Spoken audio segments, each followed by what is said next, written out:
pegó un Se reventón. tembló toda la casa. Veo que arde la carretera por un lado, por el otro. Hubo tal explosión Y que aquello estábamos parecía todos dormidos. un infierno. A ver, la primera parte creo que es importante dar una información sobre la recogida de datos físicos y químicos que tiene el propano. El propano es un hidrocarburo alifático que tiene carbono e hidrógeno, son enlaces carbono-hidrógeno. Es un componente fósil derivado del petróleo que se obtiene por destilación fraccionada de este mismo. Tiene 3 carbonos, 8 hidrógenos y es de la familia, digamos, del butano, que para nosotros es quizá más conocido por su uso doméstico. Se utiliza preferentemente como combustible. Es un gas inflamable en condiciones normales que no tiene olor, pero para distinguirlo o para alertar se utilizan unos derivados del azufre para que huela. Es 1,6 veces más pesado que el aire, entonces desplaza el oxígeno, se queda abajo y entonces ocurre como lo que sucede en las bodegas cuando tiene lugar la fermentación del vino, que el CO2 es más pesado, se queda en la parte de abajo y cuando se intenta bajar a las bodegas, al no haber oxígeno, la gente se marea y se muere. Esto sí tenemos experiencia, porque en La Rioja ya han pasado algunos accidentes de este tipo. El comportamiento del propano es el mismo, se queda en la parte de abajo, como no ha desplazado el oxígeno, no se puede respirar y la gente directamente se puede morir. Produce, por respirarlo en pequeñas cantidades, dolor de cabeza, zumbidos, sueño, vértigo, y si se evapora directamente pasando de líquido a gas, produce quemaduras en frío, porque coge el calor del cuerpo para pasar a gas y entonces se producen las quemaduras.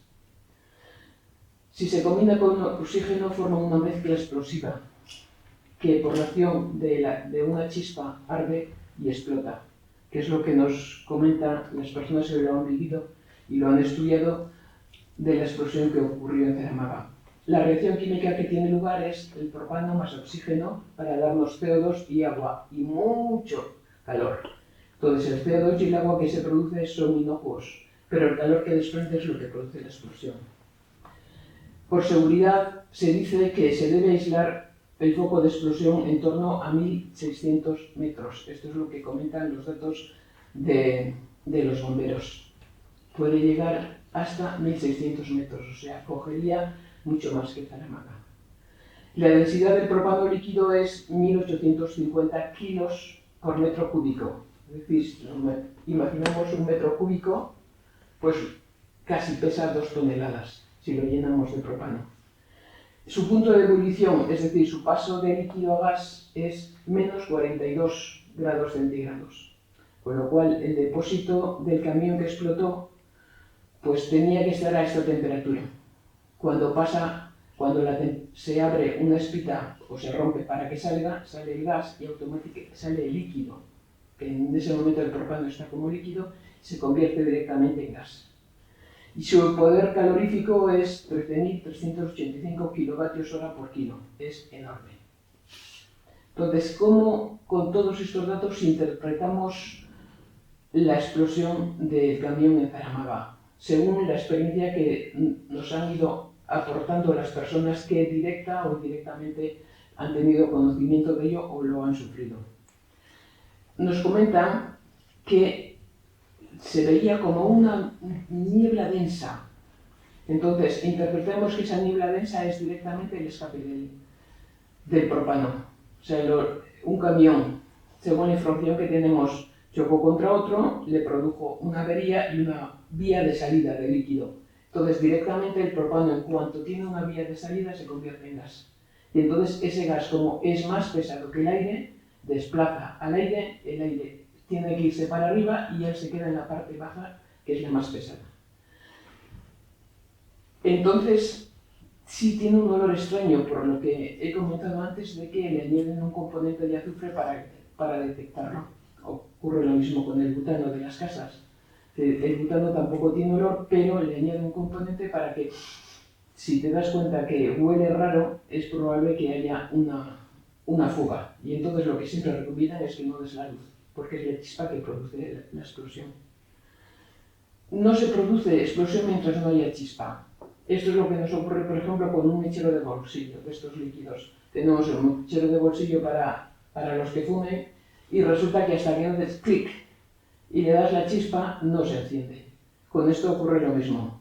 No habría pasado nada si no hay una chispa previa en ese momento, hasta que se hubiera despejado todo el butano que había salido del depósito. Lo que pasa es que esto nunca lo podemos saber.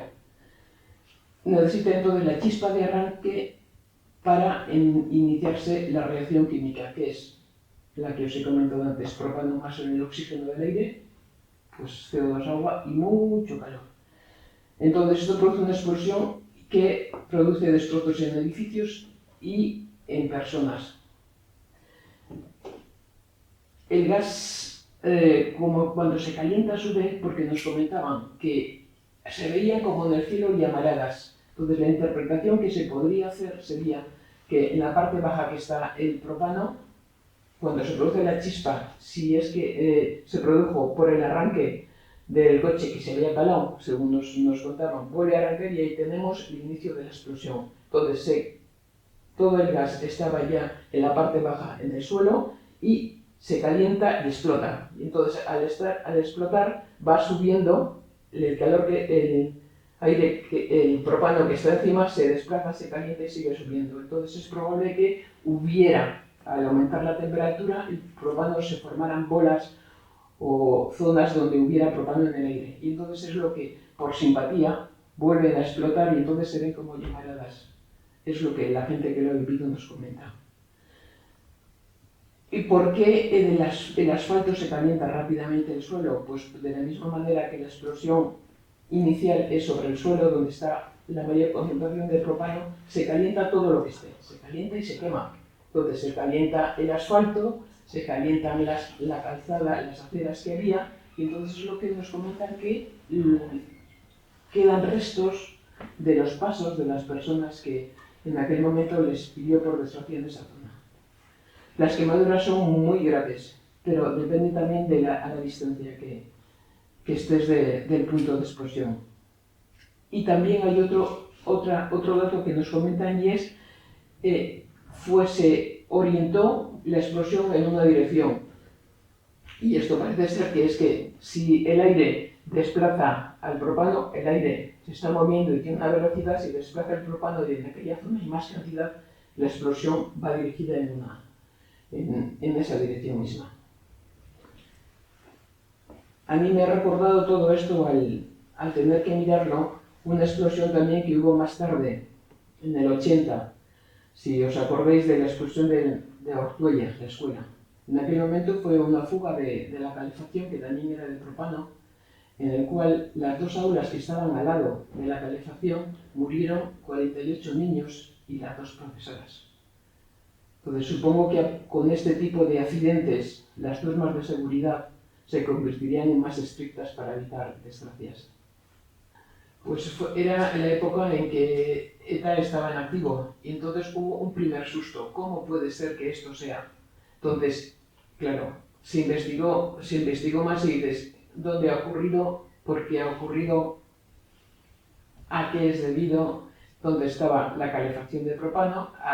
Al lado de dos clases, y esas dos clases en ese momento se volaron. Y entonces dices, 50 personas que por ese accidente, porque aquí en Vitoria, por los datos que habéis dado, son 13 que murieron, más heridos muchísimos, y durante mucho tiempo la recuperación de las quemaduras fue muy dura. Pero es que en Ortuella fueron 50 personas, 48 niños de dos clases y las dos maestras. Entonces, a partir de ahí, hay que ponerse las pilas. No se puede dejar bueno, creemos que está bien hecho. O sea, hay que poner normas de seguridad muy estrictas. Y entonces, por lo que yo he visto y la información que he buscado, las normas de seguridad en este caso son bastante más. Las cisternas son de doble capa, con aislante en medio, con medidas de seguridad. Las personas que conducen ya tienen una cierta formación, con lo cual el riesgo se va minimizando. Entonces tampoco hay que dejar los camiones por las noches en sitios que sean de riesgo. Hay normas de seguridad que ahora ya se exigen para el transporte de sustancias peligrosas. Cuando se ha escapado, bueno, puedes poner ventiladores para que se vaya más lejos o para que la concentración en el aire sea más baja y entonces la expresión es más pequeña, digamos, pero no hay forma de pararlo. Con un escape en una casa, hasta que la bombona de butano que está soltando el aire no se acaba, no se para. Depende del tipo de sustancia. Llevas nitrógeno, el nitrógeno es un gas inerte, por ejemplo. Entonces no te da problemas, el que hay escapes no hay. El oxígeno, pues cuidado con el oxígeno, porque en principio no tendría que dar problemas, pero si hay gran cantidad de oxígeno sí se puede producir una reacción. Con el hidrógeno necesitamos también un punto de ignición, una chispa que se produzca para que se combine con el oxígeno y de agua, pero depende de lo que vaya dentro de cada cisterna. En el caso del propano y del butano es que no hay vuelta. Entonces, como hay escape,